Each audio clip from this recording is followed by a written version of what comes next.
Donc, bonjour, bonjour. Que notre Dieu soit béni pour ce moment qu'il nous donne dans sa présence pour l'adorer, le louer. Maintenant, c'est le moment d'écouter sa parole. Donc, nous allons encore nous disposer. Nous allons demander à Dieu de nous parler. Nous allons demander à Dieu de se saisir de ce moment pour aider chacun de nous vraiment à comprendre sa pensée, à comprendre sa volonté. Élevons nos voix. Éternel grand Dieu, nous sommes à toi, Seigneur, parce que tu as dit, à travers ta parole, l'homme ne vivra pas du pain seulement. C'est ce que nous avons aussi chanté, donc nous avons confessé, nous confirmons cela, oui, l'homme ne vivra pas seulement de pain, mais de toute parole qui sortira de ta bouche, parce que ta parole est la vie. Ta parole est la nourriture qu'il nous faut, oh Dieu, pour vivre, pour marcher. Éternel notre Dieu, pour espérer le retour de notre Seigneur Jésus. À travers ces moments, parle chacun de nous, dispose nos cœurs, enlève, oh Dieu, tout ce qui est la pensée humaine, enlève, oh Dieu, tout ce que l'homme a préparé. Maintenant, parle à chacun de nous, au nom puissant de Jésus-Christ. Amen. Amen. Amen. Le thème de notre partage d'aujourd'hui est la maturité spirituelle. Donc, nous allons voir la maturité spirituelle à travers ces thèmes. Dieu va vraiment nous montrer l'importance d'entrer dans ces processus-là de maturité spirituelle. Mais aujourd'hui, c'est aussi le premier dimanche de l'année. En tout cas, pour mon souhait, mes souhaits pour toute l'Assemblée, que cette année, que l'année 2005 soit vraiment pour chacun de nous une année de maturité spirituelle. Donc, vraiment, grandir dans le Seigneur, c'est la volonté de Dieu pour que Jésus-Christ devienne visible.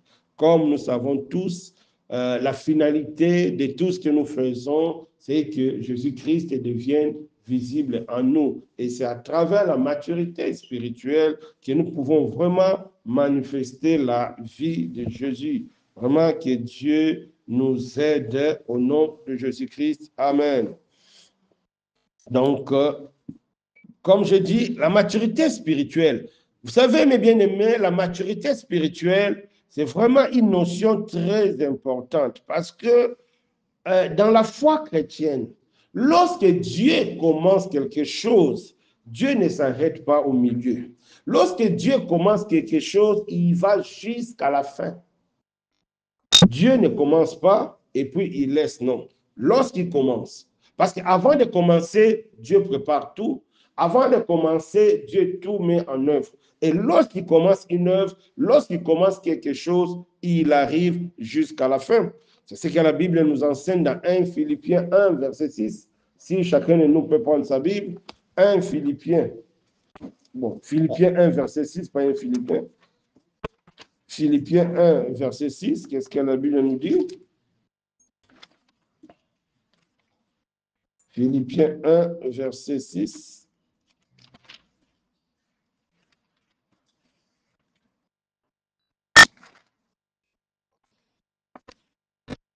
Philippiens 1, verset 6.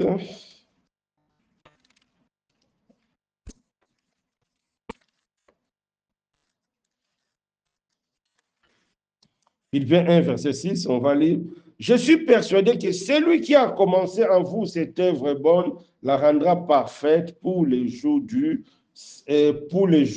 Jésus-Christ. Donc, la Bible nous montre que lorsque Dieu commence quelque chose, Dieu fera en sorte que cette chose puisse produire des fruits. Donc, lorsque Dieu t'appelle, lorsque Dieu te choisit, Dieu fera tout aussi pour que ta vie puisse porter des fruits, pour que ta vie soit agréable. Comme je dis, Dieu ne commence pas et puis Dieu abandonne en cours de route. Non. Lorsque Dieu commence quelque chose, lorsque Dieu est dans quelque chose, cette chose-là, comme la Bible dit, l'œuvre de Dieu donnera toujours des fruits. Dieu lui-même rendra son œuvre parfaite. C'est vraiment un élément important.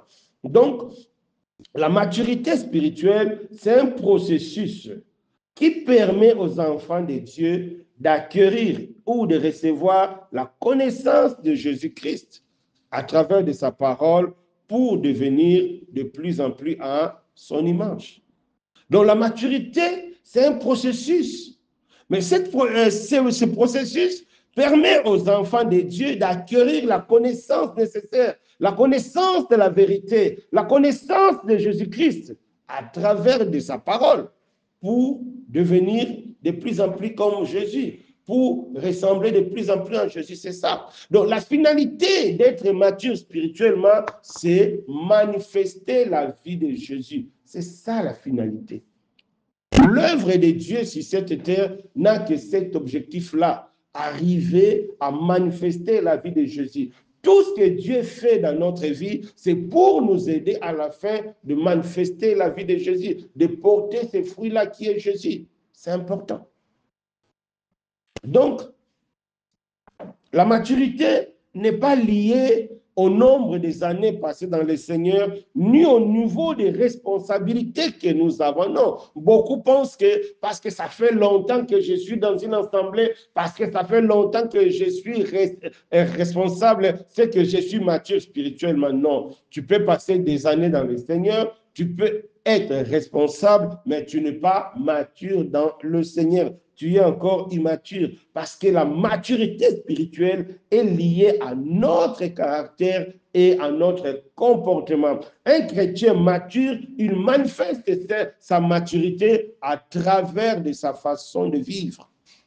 Donc la maturité est liée à notre caractère et liée aussi à notre comportement. Donc, comme Dieu nous appelle à devenir matures, c'est-à-dire Dieu nous appelle à nous laisser transformer. Dieu nous appelle à nous laisser modeler pour que nous manifestons la vie de Jésus. C'est ça la finalité de la maturité. C'est ça la maturité, c'est-à-dire c'est un processus. Dès qu'on entre, on va acquérir la connaissance et cette connaissance a pour objet de nous transformer, de travailler en nous pour nous permettre à manifester la vie de Jésus. Donc, tout chrétien est appelé à cela. Donc, tout chrétien est appelé à entrer dans ces processus. C'est important. Parce que si tu n'entres pas dans ces processus-là, tu seras un chrétien immature. Tu seras un chrétien charnel.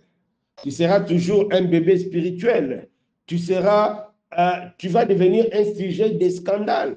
Les chrétiens qui sont aujourd'hui des sujets de scandale, c'est ça le signe de l'immaturité. Quel que soit son niveau de responsabilité, quel que soit ce qu'il fait dans le Seigneur. Mais si c'est un chrétien, par lui, il y a beaucoup de scandales, par lui, il fait beaucoup de scandales, c'est qu'il est encore immature parce que le but de la maturité spirituelle, c'est pour nous permettre à manifester la vie de Jésus. Celui qui manifeste la vie de Jésus, c'est un modèle à suivre. Il n'est pas un sujet de scandale. C'est pourquoi Dieu nous appelle à entrer dans ces processus-là de maturité pour que nous soyons des chrétiens modèles, pour que nous soyons des chrétiens à l'image de Christ. Sinon, nous resterons des bébés spirituels et nous allons créer beaucoup de scandales. Prenons nos Bibles dans 1 Corinthiens 3, 3 à 5, si quelqu'un peut nous lire. 1 Corinthiens 3, 3 à 5. 1 Corinthiens 3, 3 à 5.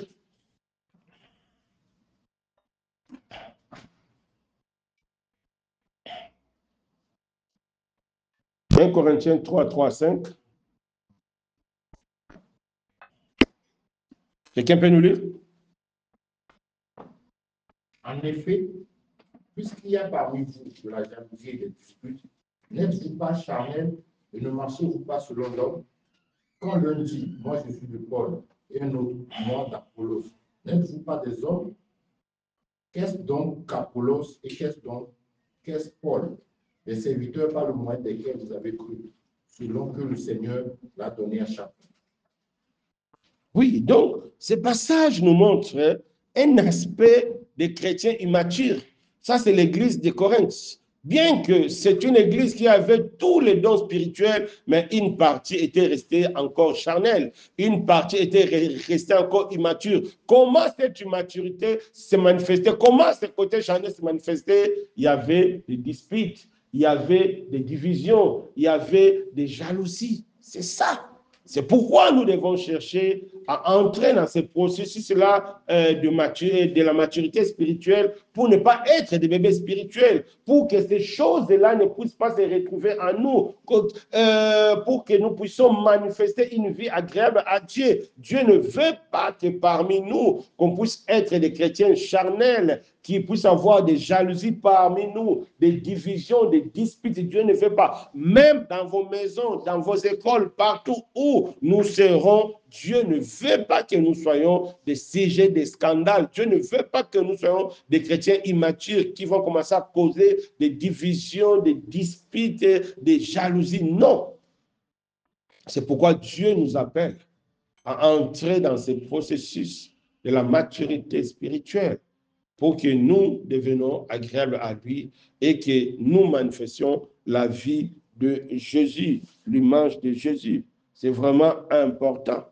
C'est comme dans la naissance naturelle. Une fois un bébé est né, il va manger et avec l'âge, il va grandir.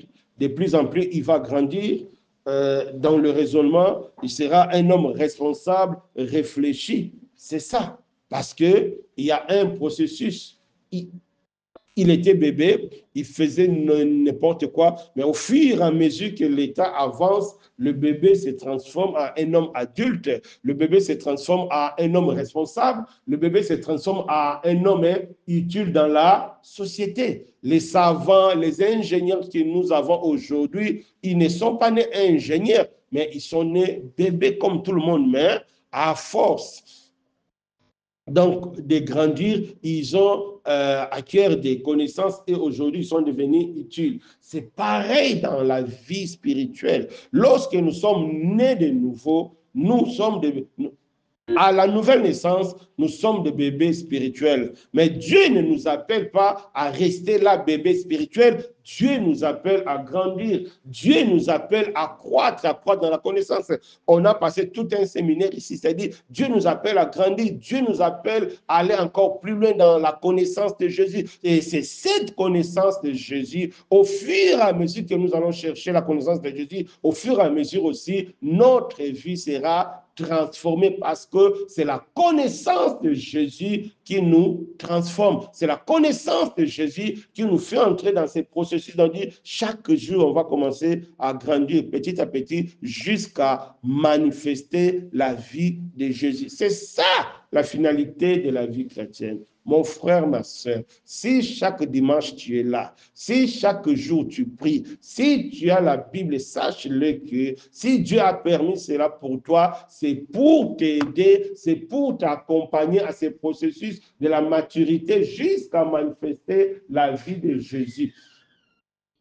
Nous devons quitter ce christianisme-là classique qui consiste à être seulement là les dimanches jetés au culte. Ah, c'était bien, c'était bien. Et je sors, je vis comme tout le monde. Ce n'est pas ça. Tout ce que Dieu nous donne a pour vocation de nous ramener à la maturité. En devenant mature, et nous allons manifester la vie de Christ. C'est ça la volonté de Dieu pour chacun de nous. Dieu veut que chacun de nous puisse croître. C'est important parce que, je répète encore, la finalité de Dieu dans la vie de chaque chrétien, que chaque chrétien puisse manifester la vie de Jésus. On peut voir ça dans le livre aux Romains 8, verset 9. Romains 8, verset 9. Romains 8, verset 9. Si, Romains 8, Romains 8, verset 29, pas 9. Romains 8, verset 29, on va lire. Car ce qu'il a connu d'avance, il les a aussi prédestinés à être semblables à l'image de son Fils, afin que son fils soit le premier-né de plusieurs frères. Donc, des personnes que Dieu a connues d'avance, des personnes que Dieu a prédestinées, des personnes que Dieu a choisies. Ce n'est pas pour rien que Dieu nous a choisis. Si Dieu t'a choisi, si Dieu t'a appelé, si aujourd'hui tu penses que tu es chrétien, c'est que Dieu t'a appelé. Alors, si Dieu t'a appelé, Dieu t'a prédestiné à devenir, à être semblable à l'image de son Fils, à être semblable à Jésus. C'est ça. Tout chrétien doit avoir ça en tête. Chaque culte, chaque enseignement, chaque prière, chaque méditation n'a d'objectif que nous ramener à la maturité spirituelle. Alors la maturité, c'est ça qui nous permet maintenant de manifester la vie de Jésus. On n'est pas là parce que c'est dimanche, non. On n'est pas là parce qu'on m'a invité, non. Nous sommes là parce que nous avons besoin de recevoir la connaissance et à travers de cette connaissance, Dieu veut que notre vie soit transformée parce que c'est la connaissance qui nous transforme. On peut encore voir ça dans le livre de Philippiens 3, verset 7. 7 à 8, si quelqu'un peut lire. Philippiens 3, verset 7 à 8. Philippiens 3, verset 7 à 8.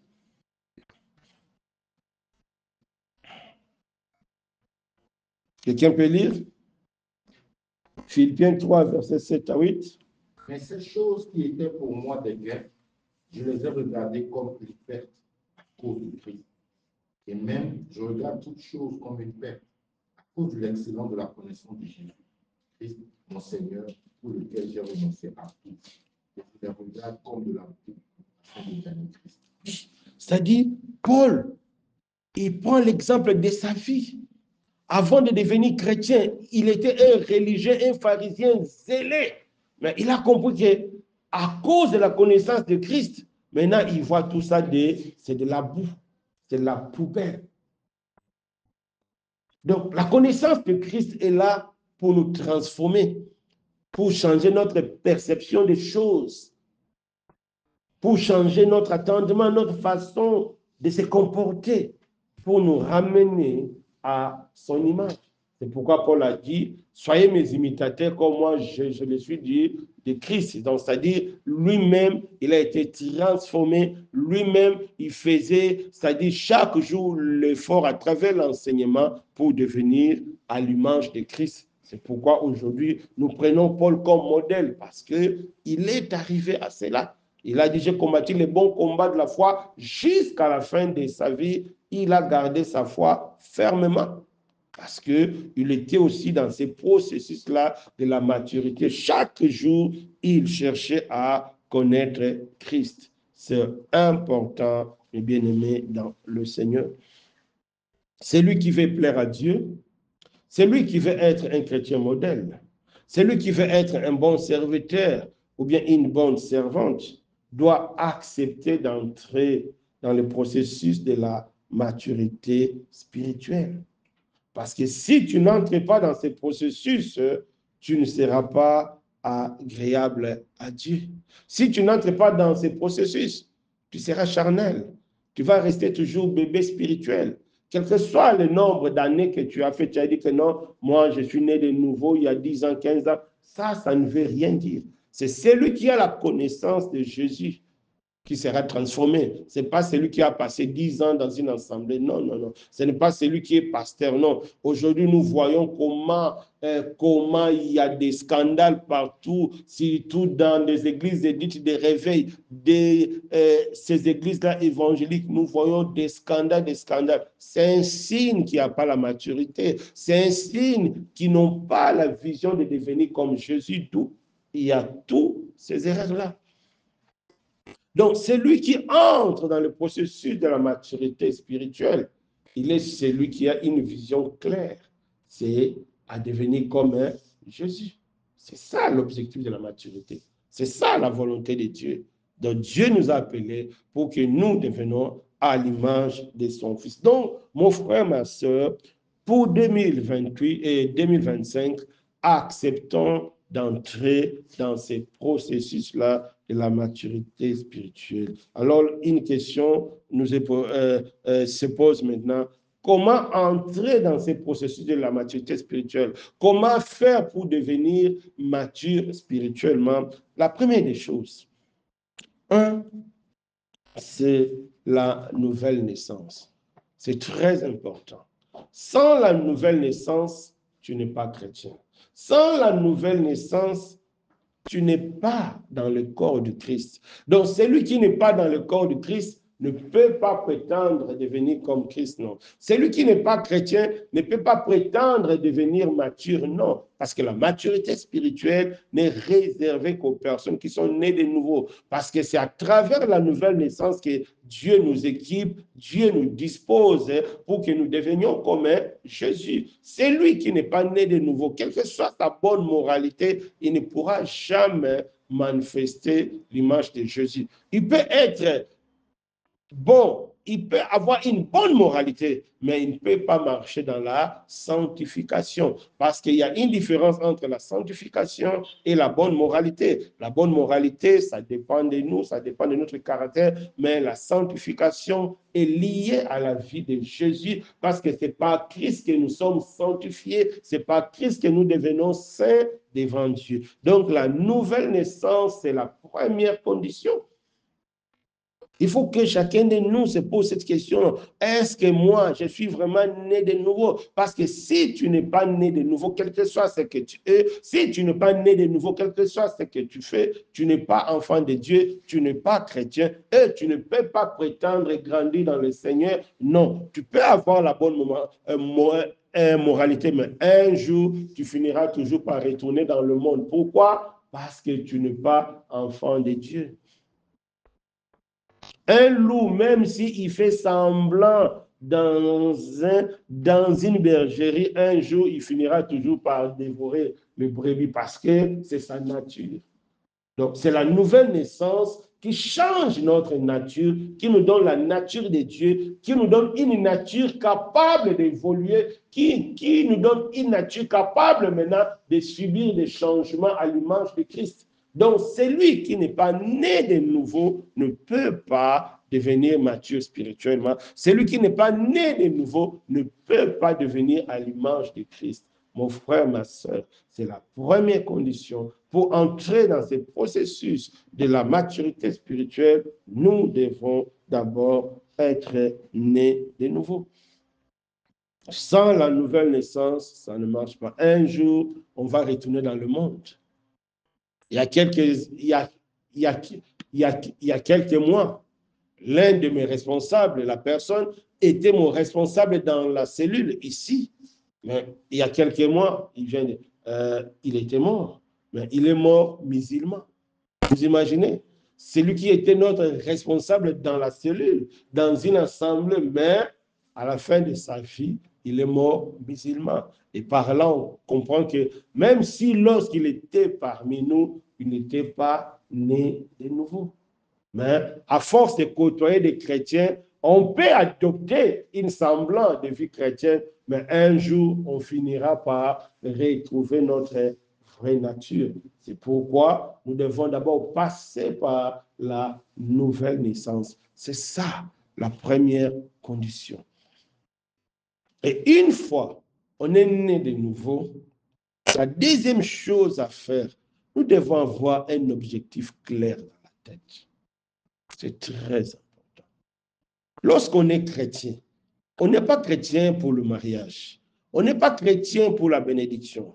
Lorsque dans ta tête, tu penses que tu es chrétien pour le mariage, pour la bénédiction, tu n'iras pas loin dans le Seigneur. C'est pourquoi il y a trop de scandales. Lorsque tu es chrétien, véritablement né de nouveau, il faut avoir dans ta tête un objectif clair. Donc, le premier objectif que tout bon chrétien doit avoir dans la tête, c'est tout faire pour devenir un bon chrétien. C'est très important. Il faut que cela soit clair dans ta tête. Que moi, je prie, je médite, je suis au culte pour que Dieu m'aide à être un bon chrétien. Un bon chrétien, c'est celui qui est à l'image de Jésus. Parce que lorsque tu es animé de cette pensée d'être un bon chrétien, cette pensée-là va te pousser toujours à chercher, va te pousser toujours à prier, va te pousser toujours à s'attacher à Jésus. C'est là, donc tu seras toujours dans ce processus-là et chaque jour, Dieu te transformera. C'est très important. Donc nous devons avoir un objectif clair. Premier objectif, c'est chercher toujours à devenir un bon chrétien. Un chrétien différent de païen, un chrétien pour la gloire de Dieu, un chrétien qui est lumière du monde. C'est important, mes bien-aimés. As-tu un objectif, ma soeur? As-tu un objectif, mon frère? C'est important. Pourquoi tu viens ici chaque dimanche?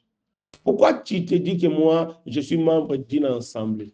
Quelle est la finalité de ça? C'est important. Il faut avoir une finalité. Prenons nos Bibles. Luc 6, verset 40. Que chacun de nous prenne dans ce passage-là, Luc 6, verset 40. Luc 6, verset 40, qu'est-ce que la Bible nous dit?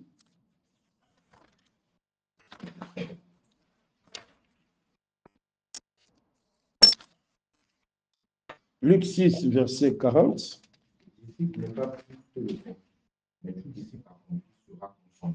Donc, les disciples n'est pas plus que son maître, mais tout disciple accompli sera comme son maître. Tout disciple accompli veut dire quoi?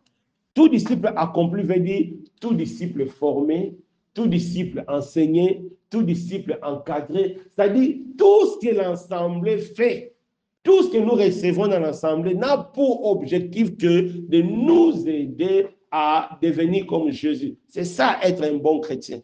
C'est ça. Même Dieu nous donne un objectif. Tout disciple accompli sera comme son maître. C'est-à-dire accompli veut dire former, enseigner, encadrer, c'est-à-dire surveiller, discipliner. C'est-à-dire si tu es dans ce processus-là, tu deviendras comme ton maître. Tu deviendras vrai. Tu deviendras à l'image de Christ, mon frère, ma soeur. C'est important. Il faut avoir un objectif. C'est pourquoi vous voyez d'autres personnes, ils commencent aujourd'hui dans une assemblée, demain ils changent là-bas, il est là-bas. C'est-à-dire qu'il n'a pas d'objectif clair. Son objectif, c'est miracle. Son objectif, c'est la bénédiction. Ça, ce n'est pas un objectif. Dieu nous bénit par notre relation avec Christ. Mais étant des chrétiens, nous devons être fixés que si je vais à l'église, si je prie, si je médite, c'est pour que ma vie soit transformée. C'est pour que je devienne vrai. C'est-à-dire, c'est pour que je devienne à l'image de Christ. Lorsque tu as cette pensée, tu es dans ce processus-là de la maturité. Parce que chaque jour, tu vas commencer à chercher, à grandir dans la connaissance, à grandir dans beaucoup de choses. Petit à petit, tu vas manifester la vie de Jésus. C'est vraiment un élément important. Donc, à partir d'aujourd'hui, ayons en nous un objectif clair. Dis-toi à partir d'aujourd'hui, si j'ai une assemblée, si je dis que je suis chrétien, si je prie, si je médite, si j'ai une Bible, c'est que Dieu m'appelle à devenir comme Jésus. C'est que Dieu m'appelle à grandir. C'est important. Tu n'as pas la Bible pour garder dans la maison. Non, non, non, on a ça pour grandir. C'est très important. C'est ça. Donc, nous devons avoir un objectif clair. Et l'objectif, c'est de te dire que moi, je vais devenir vrai. Et ça va aussi nous permettre de porter des fruits parce que nous allons travailler en conséquence. Un vrai travail en conséquence. Notre travail, c'est quoi? C'est la vie de prière, c'est la vie d'enseignement, c'est la vie de sanctification. Tous ensemble permettront que nous puissions arriver à ce que Dieu a prévu pour nous. C'est pourquoi la Bible dit tout disciple accompli. C'est-à-dire, il y a tout un service à côté. Tous ces services-là vont nous servir à devenir comme Jésus. C'est important. La troisième condition, nous devons apprendre de nos erreurs. Ça, c'est important. Apprendre de nos erreurs.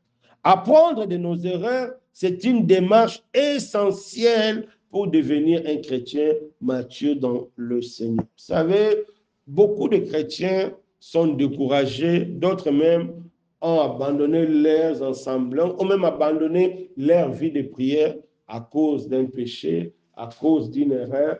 Parce qu'il a péché, la personne se voit sale, donc il se dit que non, ce n'est plus possible, je ne peux plus continuer parce que je suis sale devant Dieu. Non, nous devons apprendre de nos erreurs, c'est-à-dire chaque erreur ne doit pas être un échec, non, mais une leçon. Une leçon pour tirer des enseignements. Comment je suis tombé? Comment je suis arrivé à faire une telle chose? Tu dois réfléchir. Comment je n'arrive pas à laisser tel péché? Comment je me retrouve dans tel péché? Donc, chaque erreur doit être pour nous une leçon. En lisant la Bible, vous allez voir que les apôtres aussi ont commis beaucoup d'erreurs et les premiers chrétiens, ils ont commis des erreurs. Mais en regardant leur vie, on va comprendre qu'ils n'ont pas fait de péchés en répétition. Pourquoi? Parce qu'ils apprenaient de leurs erreurs. Ils sont des hommes comme nous. Ils ont commis aussi des fautes comme nous, mais sauf qu'ils apprenaient de leurs erreurs. C'est ce que Dieu nous appelle. Nous devons apprendre de nos erreurs. Si hier tu es tombé, pourquoi je suis tombé? Ah, c'est que je dois me discipliner dans tel ou tel aspect. Pourquoi je suis tombé? C'est que je dois faire très attention dans tel domaine. C'est que désormais, un endroit X ou Y, je ne fais plus mettre pied. Une chaîne X ou Y, je ne fais plus regarder. C'est comme ça, les erreurs. C'est-à-dire, il faut que nos erreurs nous aident à comprendre, à tirer des leçons pour ne plus nous retomber. C'est-à-dire, un chrétien mature, il est celui qui apprend de ses erreurs pour ne plus recommencer la même chose, pour ne plus refaire les mêmes erreurs. C'est important. C'est comme les apôtres. Allez lire la vie des apôtres, vous allez comprendre. Ils ont commis beaucoup de fautes, ils ont commis beaucoup d'erreurs, mais ils ont appris de leurs erreurs pour avancer. C'est important. Prenons nos Bibles. Apocalypse 2, verset 5. Qu'est-ce que la Bible nous dit? Apocalypse 2, verset 5. La Bible nous dit quoi?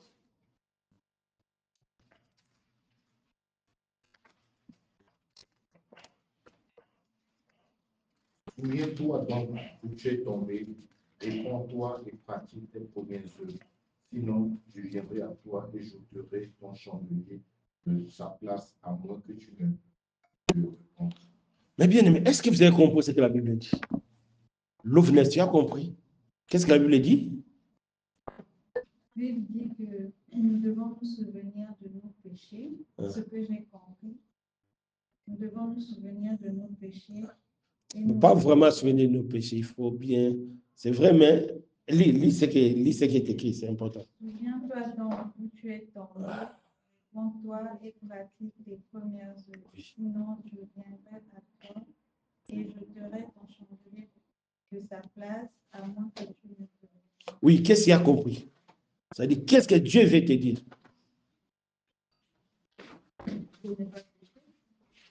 Non, de te souvenir, de voir la source de l'erreur. Pourquoi hier j'étais dans tel état? Comment je suis tombé hier? C'est ça. De souviens-toi là où tu es tombé. Souviens-toi, c'est-à-dire tu dois réfléchir, c'est ça. Donc nous devons apprendre de nos erreurs. Il ne faut pas qu'un péché devienne un blocage pour toujours. Non. Non. Parce que Satan peut profiter de ça pour t'anéantir. C'est pourquoi la Bible dit, une fois tu es conscient que tu as commis un péché, tu as commis une erreur, mets-toi à genoux devant Dieu, prie à Dieu, souviens-toi, regarde ta vie, comment, qu'est-ce qui a fait que tu puisses retomber dans le même erreur? Qu'est-ce qui a fait que tu puisses refaire telle bêtise et tu vas tirer des leçons? Donc, un homme mature, un chrétien mature, un chrétien qui veut aller loin avec Dieu, il est celui qui tire des leçons de ses erreurs. Il est celui qui tire des leçons de ses péchés passés. Non, Comment hier je puis me comporter comme un animal? Comment hier je puis faire comme un voyou? Ah non, parce que c'est à cause de l'alcool. À partir d'aujourd'hui, je vais enlever de l'alcool. Parce que j'aime trop regarder des mauvaises choses. C'est pourquoi ça m'a conduit à telle chose. À partir d'aujourd'hui, je vais enlever. C'est ça, la vie chrétienne. Donc nous devons apprendre de nos erreurs, pour que nos erreurs ne deviennent pas des choses en répétition. Un chrétien ne doit pas vivre dans la répétition de péché. Aujourd'hui, tu as péché, tu as demandé pardon, demain la même chose, après demain la même chose. Non, c'est que tu ne veux pas laisser. Mais lorsque on prend un temps de réfléchir, comment faire que je sois toujours dans le même péché? On réfléchit et on apprend de nos erreurs. Dieu nous fera grâce. Dieu va nous ouvrir les yeux pour comprendre. C'est vraiment quelque chose de très important. Et la quatrième des choses, nous devons apprendre à faire une différence entre ce qui est vil et ce qui est précieux, entre ce qui est profane et ce qui est saint. Ça, souvent, nous avons du mal à le faire. Étant des chrétiens, si nous voulons aller loin avec Dieu, si nous voulons être des instruments de Dieu, nous devons apprendre à faire la différence entre des choses profanes et des choses saintes. La musique du monde est profane. Ça ne va pas t'amener loin. Non. Il faut être capable de discerner que ça, c'est profane. Habillé comme les stars du monde, ça, c'est profane. Imiter les gens du monde, c'est profane. Ça ne va pas me servir, non. Ça ne va pas me servir. Attends. Un chrétien, un jour, j'étais, lorsqu'on prit de l'autre côté, il y avait une sœur qui était devant moi, elle me dit, donc elle parlait, elle disait, ah, maintenant je suis comme Rihanna, je suis comme Rihanna. Et moi-même, je ne savais pas qui est Rihanna. J'ai demandé, qui est Rihanna? Après, commencer à rire. Après, j'ai compris que Rihanna, c'était une vedette, c'est ça, non, Rihanna. Maintenant, un chrétien, une chrétienne qui cherche à devenir comme Rihanna, est-ce qu'une telle personne peut devenir comme Jésus? Non, parce que tu feras tout pour devenir comme Rihanna. Tu feras tout pour devenir comme Papa Wemba, comme Kofi. C'est ça ce que nous voyons dans la vie de certains chrétiens. Non, nous devons faire la différence. Il y a des choses profanes, ça ne nous concerne pas. Nous devons faire la différence entre ce qui est vil et ce qui est précieux, entre ce qui est profane et ce qui est saint. C'est Dieu qui nous demande. On peut prendre nos Bibles. Jérémie 15, verset 19. Que chacun nous prenne sa Bible. Jérémie 15, verset 19. Jérémie 15, verset 19. Jérémie 15, verset 19. Jérémie 15, verset 19. Jérémie, c'est dans l'Ancien Testament, 15, verset 19. Parmi les prophètes, Jérémie 15, verset 19. Qu'est-ce que la Bible nous dit? Jérémie 15, verset 19.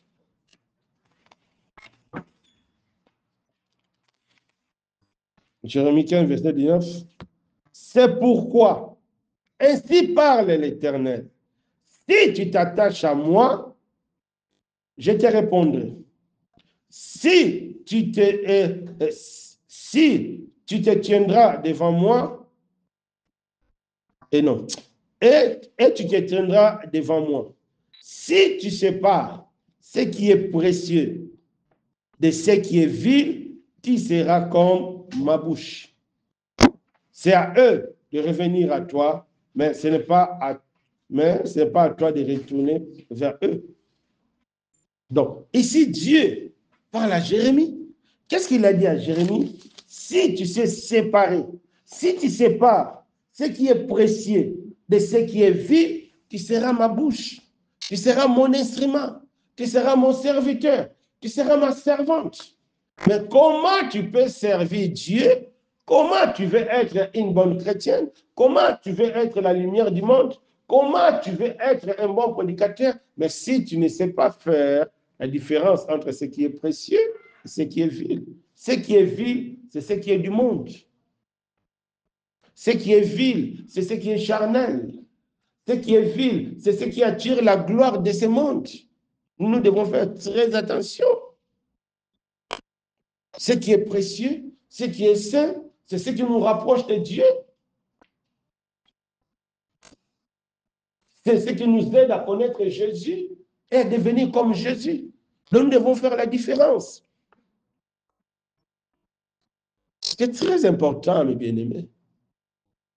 Nous sommes entourés de beaucoup de choses dans le monde, mais c'est à nous de savoir faire la part des choses.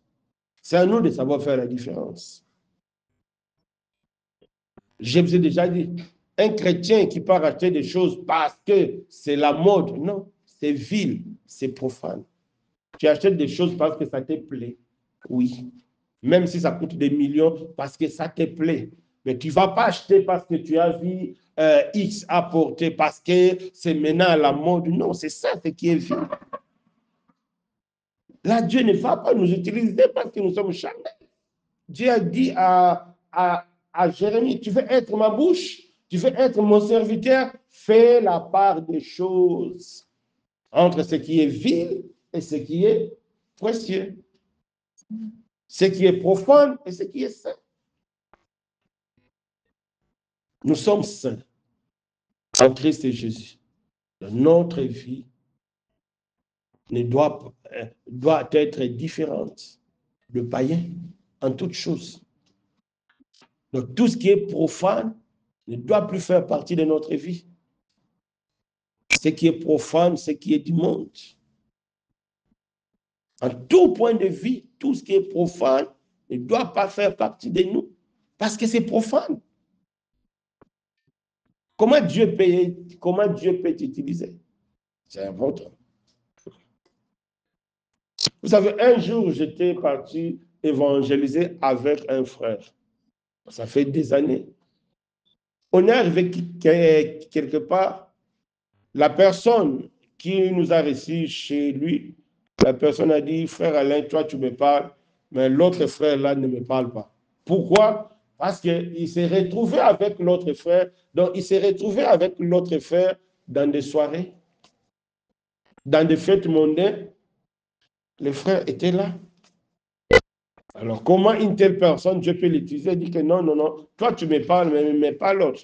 Vous voyez, des fois, on s'est fait ridiculiser parce que nous avons du mal à faire la différence entre ce qui est saint et ce qui est profane, entre ce qui est vil et ce qui est précieux. Nous devons apprendre à le faire. Notre façon de s'habiller. C'est pourquoi la Bible dit, nous ne devons pas apparaître par des choses, par des habits, par des mèches. Non, c'est-à-dire nous devons être sobres, nous devons être modestes. Pourquoi? Parce que Dieu va nous utiliser. Hier, on a vu que Jésus n'était pas beau. Les gens qui étaient là pendant le partage biblique, on nous a enseigné, il n'était pas beau pour attirer c'est-à-dire les regards. Donc, c'est important. Si nous voulons attirer les regards par l'habillement, par notre coiffure, par notre richesse, là, Dieu ne pourra pas nous utiliser. C'est-à-dire, nous allons rater quelque chose d'important de notre vie. C'est important. Amen. Donc, que Dieu nous fasse grâce à partir d'aujourd'hui à savoir faire la différence entre ce qui est vil et ce qui est profane. Très attention. Même dans certaines fêtes, lorsqu'on nous invite, nous devons vraiment peser. Si tu es quelque part, tu vois que même la fête, c'est vraiment trop... Tu te retires. Tu risques de causer des dégâts. Un jour, j'étais invité quelque part. Je crois que j'avais déjà dit ça. J'étais invité quelque part. C'était quelqu'un de la communauté. C'est vraiment des fêtes mondaines, païennes. Bon, j'étais parti quand même, j'ai dit, bon, c'est pas grave, c'est quelqu'un de la communauté. Mais arrivé là-bas, le frère qui était à côté de moi, il a commis une erreur. Il a parlé mal à quelqu'un, mais comme moi j'étais à côté de lui, ils m'ont collé cela au dos. Il dit que non, le frère là, il était à côté des frères là, donc c'est que moi là, j'ai cautionné. À cause de cela, une sœur a quitté l'assemblée. Parce que j'étais seulement à côté de quelqu'un qui a fait des bêtises et on a collé ça à moi. Ça, nous devons faire très, très attention. Donc, là où nous allons mettre pied, notre manière de s'habiller, notre manière de parler, tout doit être pour la gloire de Dieu. C'est pourquoi Dieu a dit à Jérémie, pour être ma bouche, apprends à faire la différence entre ce qui est vil et ce qui est précieux. Amen. C'est très important.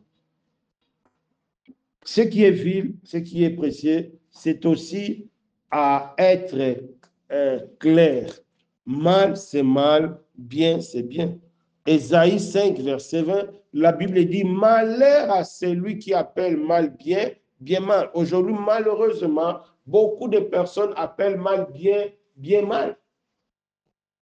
Non, étant des chrétiens, nous devons avoir une position.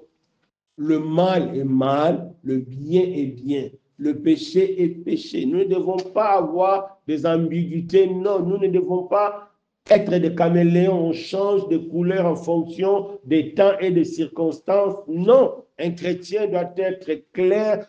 Un chrétien, il est celui qui a une position claire. Ça va nous permettre d'évoluer, ça va nous permettre aussi d'être clair. Donc, si quelqu'un te voit, il sait déjà ta position. Nous ne devons pas être des caméléons, c'est-à-dire, un moment, on est dans des choses viles, un moment, on est dans des choses précieuses. Non, non, nous devons être clairs. Donc, c'est pourquoi la Bible dit, mal, c'est mal, bien, c'est bien. Nous ne devons pas avoir cette confusion. C'est dans Ésaïe 5, verset 20. Donc, c'est très important, mes bien-aimés. Donc, notre façon de s'habiller, notre façon de se coiffer, notre comportement, tout ça, c'est important. Tout ça, ça compte. Tout cela compte.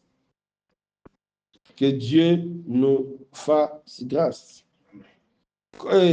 Cinquième élément que nous avons besoin pour entrer dans ce processus de la maturité, nous devons toujours chercher à faire ce qui est utile, c'est important. La Bible dit, tout m'est permis, mais tout n'est pas utile. Étant des chrétiens, nous devons toujours faire des choses utiles. C'est quoi les choses utiles? Les choses utiles, ce sont des choses qui donnent gloire à Dieu.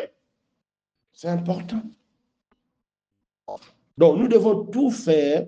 Nous devons faire des choses qui donnent gloire à Dieu. On aura toujours beaucoup de propositions dans cette vie présente, mais c'est à nous de savoir choisir, c'est à nous de savoir trier. Ça, c'est utile, ça, ce n'est pas utile. Cette invitation, c'est utile, cette invitation n'est pas utile parce que certaines invitations, si on part sans réfléchir, on risque d'aller pécher inutilement parce qu'on a manqué de discernement. Donc, nous devons toujours chercher des choses utiles. C'est très important. C'est ce que la Bible nous enseigne dans 1 Corinthiens 10, verset 23. On peut lire ça, 1 Corinthiens 10, verset 23. Qu'est-ce que la Bible nous dit? 1 Corinthiens 10, verset 23.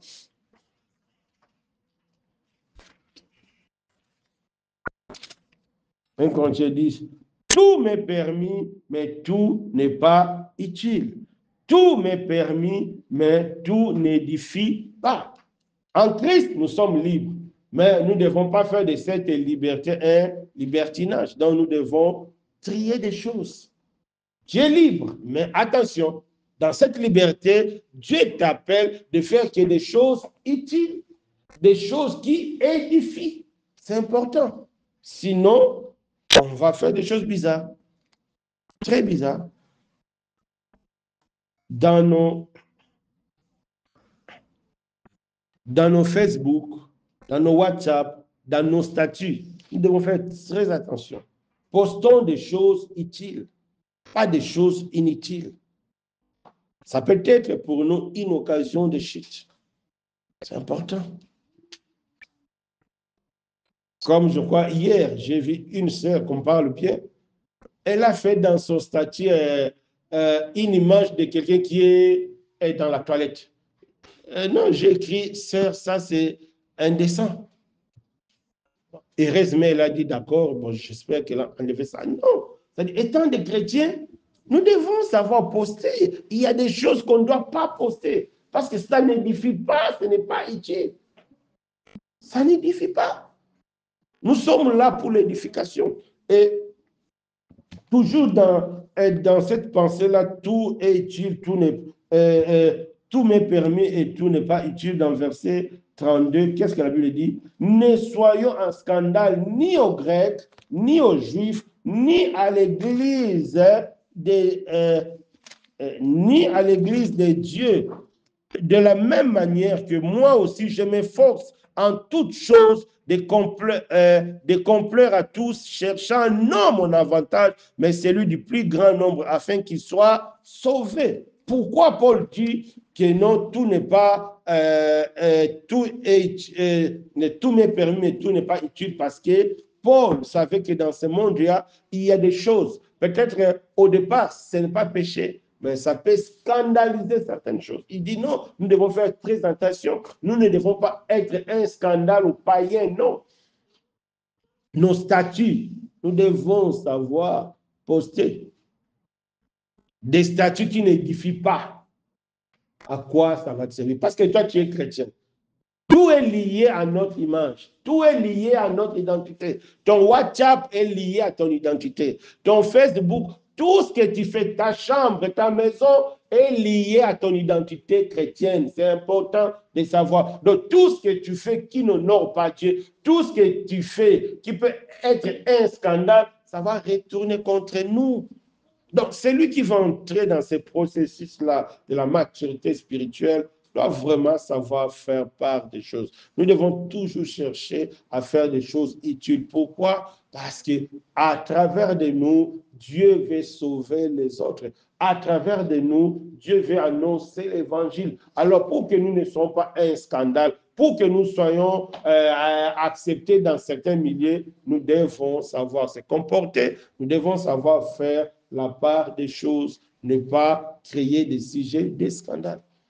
C'est important. Sinon, les gens vont nous déranger. Vont nous déranger. Je me rappelle encore une histoire dont j'étais accompagné aussi d'un frère donc allait évangéliser. Arrivé là-bas, donc on parlait à une sœur et la sœur a posé la question au frère qui est avec moi et ta copine. Tu vois? Donc, toi, tu peux évangéliser, on pose la question, et ta copine. Tu vois? Donc, nous devons faire très attention. Ce sont des sujets qui déstabilisent. On te pose la question comme ça, et ta copine? Ah, frère, mais hier, la fête là, c'était terrible. Hein? Oh, mon frère. C'est pourquoi nous devons savoir faire la part des choses. Parce que nous sommes un instrument que Dieu veut utiliser, nous devons faire très attention. Tout est permis, mais tout n'est pas utile. Tout est permis, mais tout n'édifie pas. Tu es libre de tout poster, mais si ça n'édifie pas, pourquoi? Toi, un chrétien, tu vas poster des messages qui ne portent rien, non. Il y a quelque chose que beaucoup de chrétiens oublient. Étant des chrétiens, nos nationalités congolais, togolais, tchadiens, ça vient en deuxième position. Notre première identité, c'est être chrétien. C'est cette identité-là que nous devons mettre premier. Être congolais, tchadien, ivoirien, ça c'est en arrière. D'abord, l'identité chrétienne. C'est-à-dire, si tu postes quelque chose, les gens voient d'abord ton identité chrétienne. Je me rappelle encore lors de notre mariage, bon, avant notre mariage, pendant les préparatifs, on m'a posé la question, mais il y a des païens qui vont venir, est-ce qu'on peut mettre l'alcool? J'ai dit oui, mais ça a scandalisé. Un frère même était scandalisé, il dit que non, ce n'est pas possible. C'est pourquoi nous devons faire très attention. Nous sommes liés, notre chambre, notre maison, tout ce que nous faisons, nous sommes liés. C'est ce que même j'aime répéter à mes enfants. Attention, mon image est liée à vous. Si vous faites des bêtises, ça va retomber sur moi. C'est comme ça la vie. Donc nous devons éviter. Donc tout m'est permis, mais tout n'est pas utile. Tout m'est permis, mais tout n'édifie pas. Il faut mieux prendre un verset biblique et poster, au lieu de prendre un chant du monde et de poster, ça va édifier personne, ça va déranger ton image, et Dieu aussi ne pourra pas t'utiliser parce que toi-même tu es dans la compromission. Que Dieu vraiment nous fasse grâce à savoir faire la part des choses. Tout est permis, mais tout n'est pas utile. Tout est permis, mais tout n'édifie pas. Donc nous devons seulement chercher des choses utiles, ce qui édifie, donc ce qui est pour la gloire de Dieu. C'est ça, c'est que nous chrétiens. Alors, lorsque nous sommes animés de cette pensée-là, de chercher toujours à faire des choses pour la gloire de Dieu, cette pensée va nous permettre de chercher encore, de chercher chaque jour. Et en cherchant chaque jour pour faire la gloire de Dieu, et nous allons aussi commencer à grandir petit à petit jusqu'à manifester pleinement la vie de Jésus-Christ. Ce processus-là n'aura fin que le jour de notre mort. Tant que nous sommes vivants, nous sommes dans ce processus-là. Personne ne dirait que non, moi je suis arrivé, personne n'est arrivé. Ce n'est que le jour de la fin, là où Dieu dira bravo. Mais sinon, tant que nous sommes vivants, nous sommes dans ce processus-là de la maturité spirituelle, dans ce processus-là de tout faire pour manifester la vie de Jésus. Mon frère, ma soeur, Dieu nous appelle à cela, à entrer dans ce processus. Parce que c'est ça l'appel de Dieu. C'est important. Et pour terminer, le dernier point, c'est l'étude et la méditation de la parole. Parce que la connaissance de Jésus, ce n'est pas selon ce que les gens nous empruntent de gauche à droite, non. Jésus, c'est selon ce qui est écrit. Un jour, on a posé une question. Tu connais Jésus? Oui. Comment il dit dans le film? Jésus des films est là, parce que dans le film, on ajoute beaucoup de choses qui ne sont pas vraies. Jésus des films là, ce n'est pas notre Jésus. Jésus des photos là, ce n'est pas notre Jésus. Notre Jésus, c'est à travers la Bible. Si chez toi, tu as une photo de Jésus, il faut aller déchirer. La Bible a interdit de représenter la divinité. La seule photo de Jésus que Dieu nous demande d'avoir, c'est sa parole. C'est à travers la parole que nous allons connaître Jésus. C'est comme hier. C'est à travers la parole qu'on a connu que Jésus était encore beau, le plus beau de tous les hommes, Jésus. Pourquoi? C'est à cause de sa justice. C'est important, bien aimé. Donc, celui qui veut être mature dans le Seigneur, celui qui veut aller loin avec Dieu, doit vraiment se discipliner dans l'étude biblique et dans la méditation. Parce que c'est la connaissance de Jésus qui nous transforme. C'est la connaissance de Jésus qui nous fortifie. C'est cette connaissance-là. C'est pourquoi même la Bible dit, donc après la nouvelle naissance, automatiquement, on entre dans ce processus-là de la connaissance. On peut voir ça dans 1 Timothée 2,4. Quelqu'un peut lire, que chacun de nous prenne ça. 1 Timothée 2,4. Qu'est-ce que la Bible dit? 1 Timothée 2,4. 1 Timothée 2,4. Qu'est-ce que la Bible nous dit? 1 Timothée 2,4. La Bible dit, qui veut que tous les hommes soient sauvés et parviennent à la connaissance de la vérité. Donc, il y a des choses. Dieu veut d'abord que tu sois sauvé, c'est-à-dire être né de nouveau.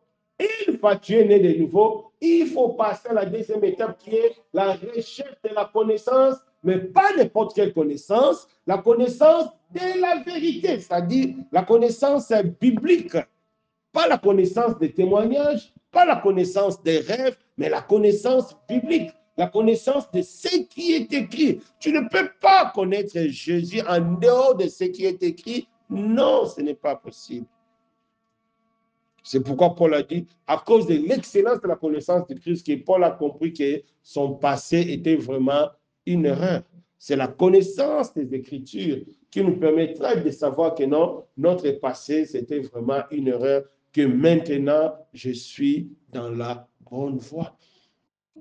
La maturité spirituelle, c'est un processus. Et Dieu nous demande d'entrer dans ce processus. Et c'est un processus qui ne va jamais terminer, c'est jusqu'à notre mort. C'est fini. Mais pour entrer, la nouvelle naissance, deuxième chose, objectif. Tu dois avoir un objectif. Pourquoi tu es là? Pourquoi chaque dimanche, tu dois te lever le matin? Pourquoi tu dois prier? Pourquoi tu dois jeûner? Il faut avoir un objectif. Sinon, ça ne sert à rien du tout. C'est important. Hier, j'ai écouté un témoignage, bon, pas un témoignage, une sœur qui disait, elle était dans une assemblée, c'est vrai, épatée, prier, mais à un moment donné, son objectif était, donc, c'est d'avoir son pasteur comme mari. C'est ça qui était son objectif. Donc, elle a oublié que non, elle était à l'église pour Dieu, non. Donc, tout ce qu'elle faisait, c'est ça, avoir pasteur comme mari. Malheureusement, beaucoup ont cet objectif-là. Peut-être pas avoir pasteur comme mari, mais être béni, voyage, mariage, c'est-à-dire tout ce que tu fais, c'est seulement pour avoir ça. Là, tu ne vas pas aller loin avec Dieu. Notre objectif doit être Jésus, être un bon chrétien. Si cela est ton objectif, tu vas grandir, tu vas progresser, tu vas aller loin parce que c'est la volonté de Dieu pour toi. C'est très important. Comme on dit, la troisième des choses, nous devons apprendre de nos erreurs. C'est important. Si tu as commis un péché, si tu as un péché qui te dérange, ne sois pas fatigué, ne sois pas découragé, mais prends le temps d'examiner. Examine-toi. Si ça ne va pas, demandez conseil aux aînés pour voir pourquoi je n'arrive pas, pourquoi je n'arrive pas. Que nos erreurs deviennent pour nous nos leçons pour bien avancer. Et quatrième chose, nous devons savoir faire la différence entre ce qui est vil et ce qui est précieux, entre ce qui est saint et ce qui est profane. C'est très important. Et cinquième élément, nous devons toujours faire des choses utiles, c'est-à-dire des choses pour la gloire de Dieu. Il est vrai en Christ, nous avons la liberté de sortir quand on veut, mais une sœur qu'on voit toujours la nuit, tu sors la nuit, mais les gens vont se poser des questions. Bien que tu es libre de sortir la nuit, ma sœur, mais c'est pas bon. Même un frère, c'est pas bon. C'est vrai, c'est ton argent. Tu peux faire tout ce que tu veux. Mais lorsque tu achètes des habits déchirés, des habits sexy, tu vois, ce n'est pas utile. Ce n'est pas utile. Dieu n'est pas glorifié. Donc, tout ce que Dieu nous donne doit servir aussi pour sa gloire. Et le dernier élément, nous avons dit, l'étude et la méditation de la parole.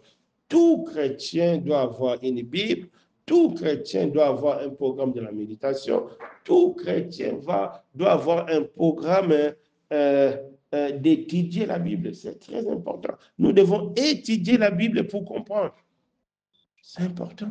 C'est pourquoi la Bible dit qu'il y a un temps pour toutes choses.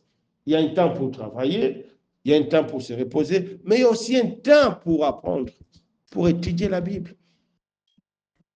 En tout cas, que Dieu nous fasse grâce. Dieu nous appelle à la maturité spirituelle. Dieu nous appelle à entrer dans ce processus. Pourquoi? Parce que la maturité spirituelle nous permettra de manifester la vie de Jésus, nous permettra de manifester l'image de Jésus. C'est là l'appel de Dieu. Si tu es chrétien, c'est que c'est Dieu t'a appelé à devenir comme Jésus. Si tu es serviteur de Dieu, Dieu t'a appelé à devenir comme Jésus. Il n'y a pas autre chose. Que Dieu nous fasse grâce. Que chacun de nous se dispose dans la prière. Que chacun de nous se dispose dans la prière. Si Dieu t'a parlé d'une manière ou d'une autre, saisis-toi de cette opportunité pour apprendre encore. C'est un processus qu'on entre, qu'on ne va plus sortir jusqu'à notre mort. Que Dieu nous fasse grâce à entrer. Si tu n'es pas encore né de nouveau, oh, que Dieu te fasse grâce de n'être né de nouveau. Si tu n'as pas un objectif dans ta tête, tu pensais que tu es chrétien seulement pour le dimanche et retourner. Non, sache-le à partir d'aujourd'hui que tu es chrétien pour être comme Jésus. Tu es chrétien pour être pour la gloire de Dieu. Tu dois apprendre de tes erreurs. toutes choses qui ont causé ta perte, tes chutes, tes péchés, aujourd'hui tu vas réfléchir. Que Dieu nous fasse grâce. Que chacun de nous sonde son cœur. Que chacun de nous sonde son cœur. Que chacun de nous sonde son cœur. Merci Seigneur pour ta grâce. Merci au grand Dieu, fais-moi grâce Seigneur. Que je ne sois pas le premier à parler, mais le premier à vivre. Le premier à entrer dans ce processus de chercher à être comme toi, dans la connaissance de Jésus. Fais-moi grâce à faire la part des choses entre ce qui est vil et ce qui est précieux. Fais-moi grâce à chercher toujours à faire des choses utiles. Fais-moi grâce, ô Dieu. Fais-moi grâce à apprendre de mes erreurs. Fais-moi grâce, Seigneur, à avoir un objectif précis. Fais-moi grâce à étudier, à méditer la parole de Dieu. J'ai besoin de toi, Seigneur. Fais grâce à cet ensemble. Éternel notre Dieu, que cette assemblée devienne mature. Éternel notre Dieu, afin que cette assemblée devienne utile pour toi dans cette ville. Nous avons besoin de toi, Seigneur. Merci de nous aider. Fais grâce, Seigneur. Voici ton œuvre. Voici ton œuvre, mon Dieu. Voici ton œuvre, mon roi. Voici ton œuvre, le puissant de Jacob. Oh Dieu, fais grâce. Oh Dieu, fais grâce. Oh Dieu, fais grâce. Fais grâce à chacun de nous de prendre conscience. Fais grâce à chacun de nous de grandir dans ta présence. Merci mon Dieu. Merci mon roi. Au nom de Jésus. Merci Seigneur. Au nom puissant de Jésus-Christ. Amen.